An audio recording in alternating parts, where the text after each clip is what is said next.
Okay, it's been, a year last week. A whole year. A whole year last week. Um, June 11th, my hips were cut. They were sawed, they were dismantled, and new prosthetics were put in, and I'm grateful. And I want to go over, I haven't posted in a long time, probably 2 months because of what's been going on. We all know it's uprising. We want all equality.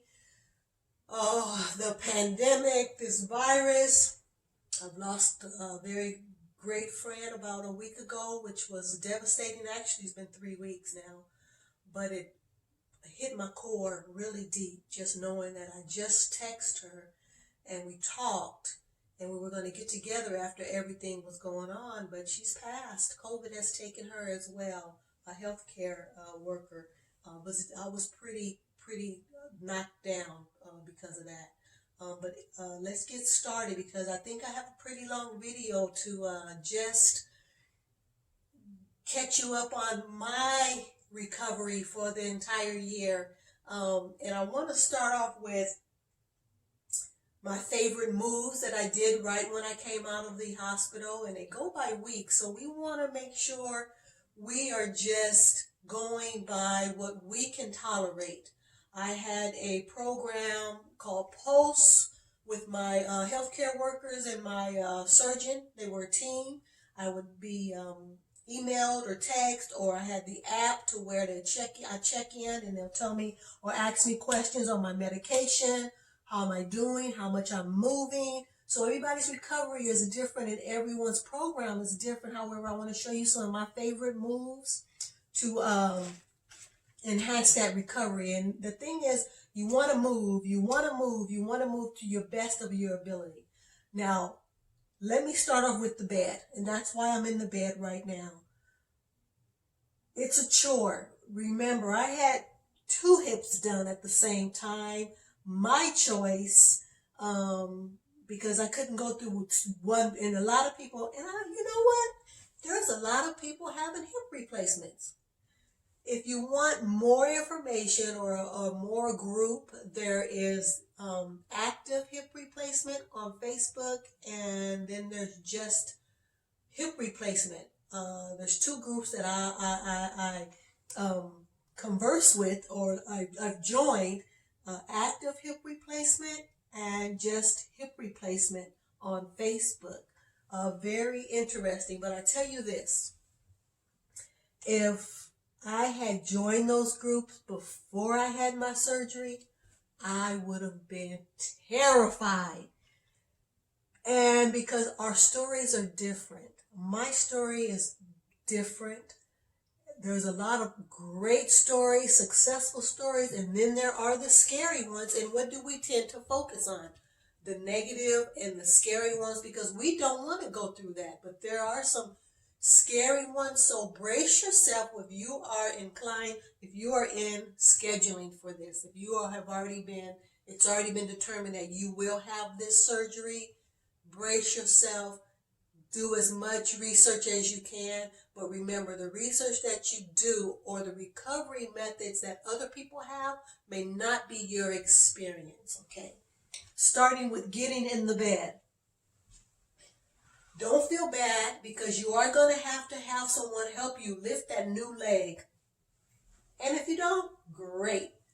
But you got to remember that your legs are recovering. Your tendons, your muscles, they've been pulled, they've been tugged at, they've been twisted. Don't force yourself. If you can't do it, don't force yourself. It will come, especially the first day, the second day. Get that help.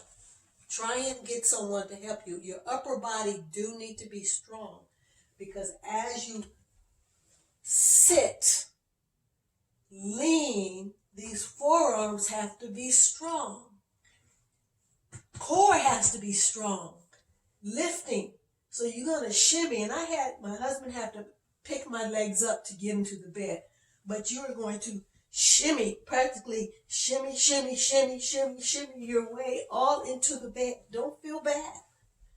And then shimmy. And that's one of the challenges is getting into the bed. Having a bed. What type of bed? What type of mattress is so important. This is a memory foam mattress underneath a feather mattress that's folded, a comforter that's folded, a crepe mat. If you were to see the dynamics of this, I have a little heel. I'm on a heel of this bed because the comfort is a must. This is all padded under here because I'm one of those persons, if Goldilocks came into this house, she'd say, this bed is too soft. That's my preference. That's me. It's supposed to be a memory foam under here, plush memory foam, but to me, it's memory brick. It's time to give memory foam a bad name. That's just me. Pillows. Those body pillows are great. If you don't have a body pillow, I have one. We're going to be sleeping on our back for a while. I've had pillows, and these are the same pillows I've slept with. So I have one here, my body pillow. I can move now, but when you're in legs are cut up, you're not moving as great. But I have my pillow underneath. I had a long pillow here. I had a pillow here under my arms. You see how I'm like sunk in? 2 pillows under my head.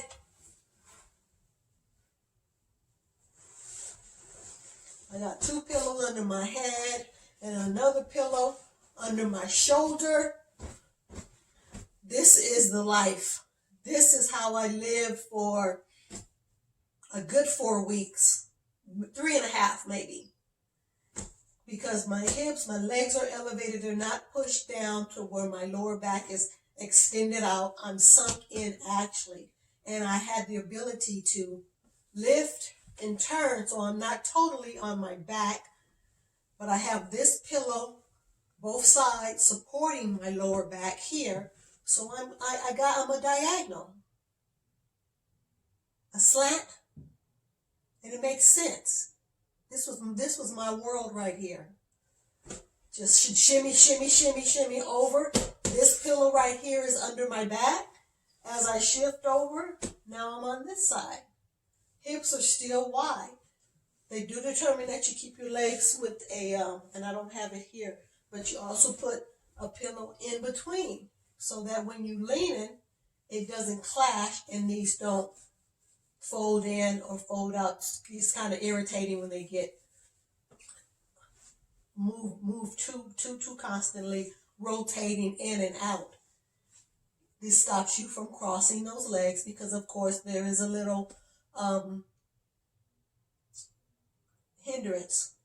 You don't want to cross those legs because that takes it out of the range of motion of where until they heal. And that's for people that has the posterior approach. Their limitations are around 3 to 6 months. And some say they don't, but I don't know. I've never had that surgery. My incision is in the front. So there are limitations. You want to keep it like blocked, square, your hips in alignment. Oh yes, this was the life right here. Comfort. Those have body pillows. They're a big university pregnancy pillow. Those work just as good. If you want comfort, your body got to mold into what you desire. My shoulders are up. My whole cavity is sunk in. And all of this is elevated. And it's different from your elevation of what you need when you elevate your legs with ice. So after every recovery move, you need to elevate throughout the day. And when we say elevate, it's not just your calves and your shoes, your feet. This is my little couch pillow. I put my pillows there. Put them there. You want to elevate above. Those legs should be above the heart. And then your icing. You got your ice packs here or ice packs there. whatever your surgery, most of the time it's from swelling. When we constantly move, that blood flow gets stuck, or the fluid. So we want to elevate throughout the day and do your little feet flaps back and forth to get that circulation. This is the major move. Matter of fact, my very first surgeon, my very first call from my surgeon, he was concerned because I didn't check in the first day with the app program, with the post-app program. And he was concerned, and his first words were to me, have you elevated in ice? Are you elevated in ice? And I said, no. And he was like really concerned. You have to elevate in ice for recovery. That keeps the inflammation down. And then flap those ankles for more circulation. Moving is everything. The highlights of the moves that I did were a lot of leg pumps and knee raises. I use the band most of the time. Let me get this stuff out of here now. There's too much pillows going on. Simple move is just sliding your foot back and forth. Sliding it back and forth, that wakes up those legs. And every move is very important. Each move is an increment to recovery. Each move are small increments to recovery. Okay? Building those muscles. Those muscles are trusting your body to handle those prosthetics that you have inserted into those hips. Leg lifts, leg bends. This move right here going out is very minute, small ones, because you might not be able to master this move for about 2 to 3 weeks. Don't force yourself. It's going to come. I know this move right here with the pillow between the thigh was not implemented till maybe 2.5 weeks, close to 3 weeks, because that is small. I noticed some people on the site, they want to come out of the hospital doing this move. Don't do that. Your prosthetic haven't even started to heal inside, and you're going to dislodge it. Take your time on your healing recovery. What else? What am I missing? Then, when you stand up, there is a move. I'm going to move this camera up just a little bit. Let's see here. So you can see me on the other side. Now all this moving, see how I can move? Woohoo!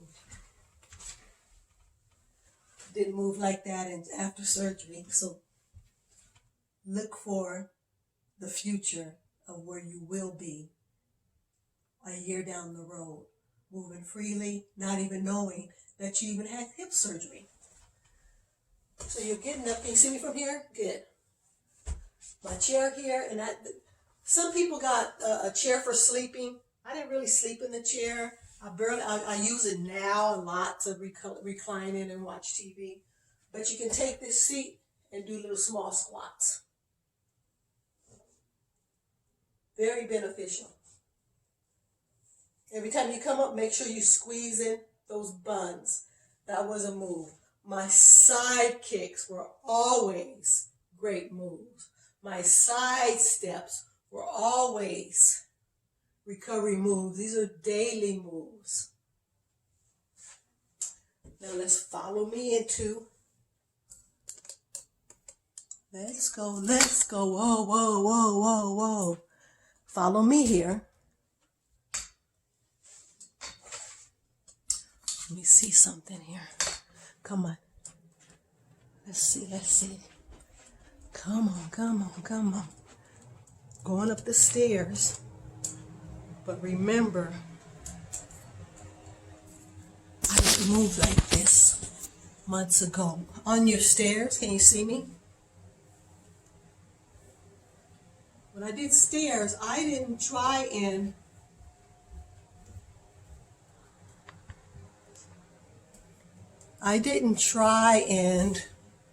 walk these stairs. I practice first by lifting my leg, the length, the height of the step. Just practice even with your walker.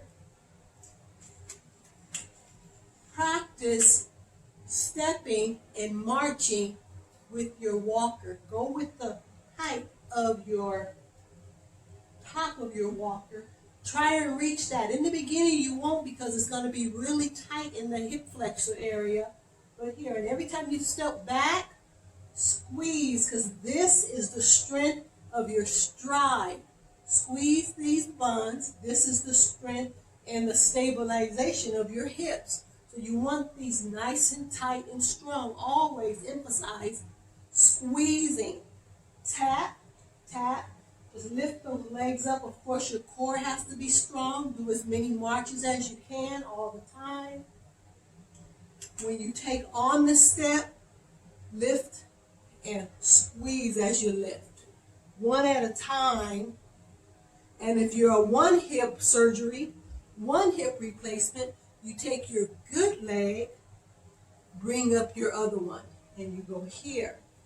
Then when this gets stronger, maybe a week or two, and I don't know how they teach you in therapy, but if they have you on your operated leg, you're going to need some power in that hand, because you want your hip to heal inside that socket before putting all your body weight into that cavity.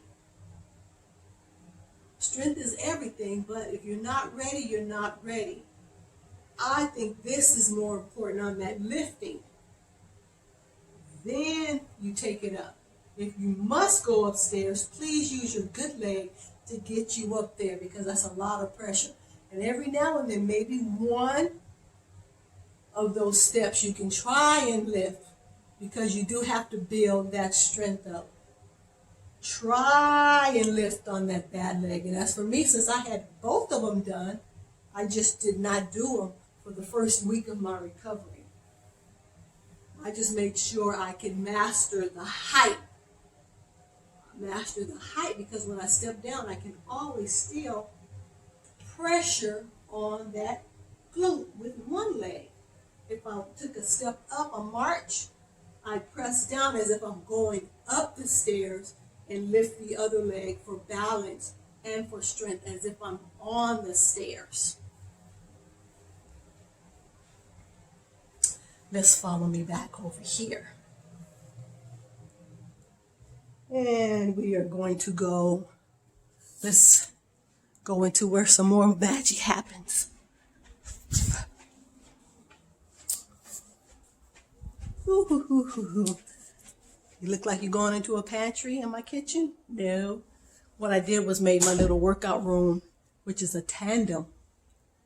The tandem of the garage, the back of the garage is a tandem actually. And you go in here. This is where the magic happens. Whoops. Ta-da-da! This is only about an 8 by 10 room, but I closed it up. Can you see me there? Can you see me there?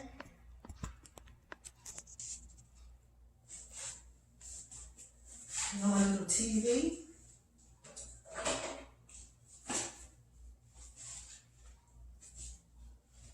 Walking on the treadmill. Turn that on. See how agile I am after hip replacement? And what they did, you know what? My lower back was so messed up. It had like a scoliosis maybe, but a curvature, and a sphere was twisted, which made my hips like this, really twisted. So what he did was extended. Actually, I did a slip too. My facets inflamed. I have inflammation on the facets, however you pronounce them, and a little hernia bulge on one of my discs. So what he did was give him my extensions on my hips a little bit wider. My hips used to be like a little bit thinner in here, but now he braced them out to make it wider, so it's kind of difficult on that weight loss because now that I got to be careful on eating all that fattening food. It's going to grow on my hips for balance. That's why he did it, for balance and for my back. Perfect. Thanks to that surgeon. It was great. My favorite exercise steps. When you're working on that treadmill, and I say working on the treadmill, small increments of walking. My favorite move is a side step.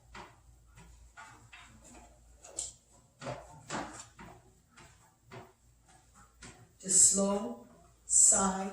Very important for the abductors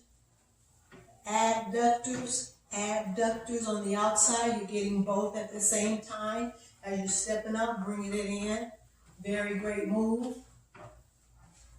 My favorite. See if I can. When you're on the treadmill, it doesn't hurt to, even as you're walking, if I had my walker, I would really concentrate on squeezing those glutes.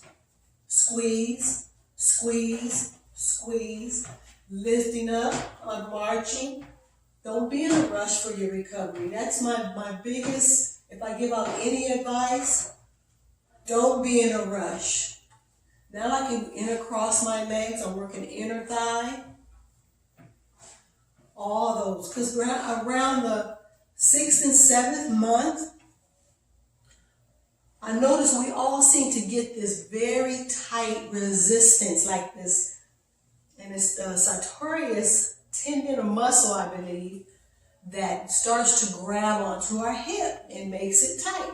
This had literally stopped me in my tracks in the store when I was shopping one day. And what I did with that was bridges. And bridges are, you get on the bridges. When I say bridges, I don't know if you can see me on that here. You want to take this, brace your legs underneath you, and lift. Lift right there. That stretches out that hip flexor right there. Those are important as well. Do those in the morning time.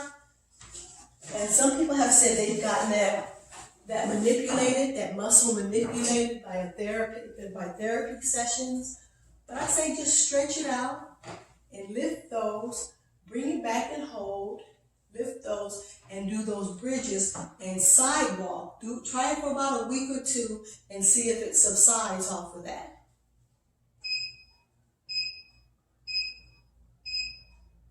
There you go. These, I really can't say it no less. I have to keep saying this as far as these side steps. Very important for your recovery. You got one leg or two hips done. This is very important for balance. Strengthening that inner thigh and outer thigh. Then your marches. Those are the main things that I do. And your kickbacks.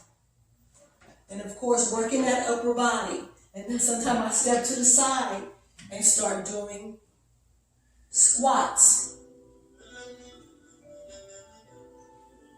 And I listen to my Afro pop, the best beats that you can do. And then you continue on in your life. 1 year.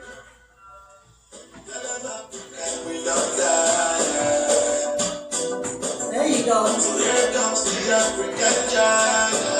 Small steps. Backward steps. Side. Pump those arms. Back. Squeeze. Squeeze. Squeeze. Squeeze. Get funky with it.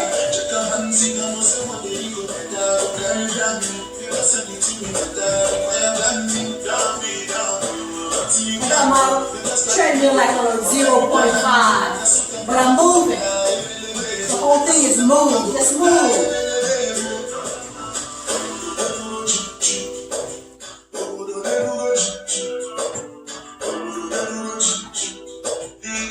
Thanks for watching. Of course, nutrition is a big part.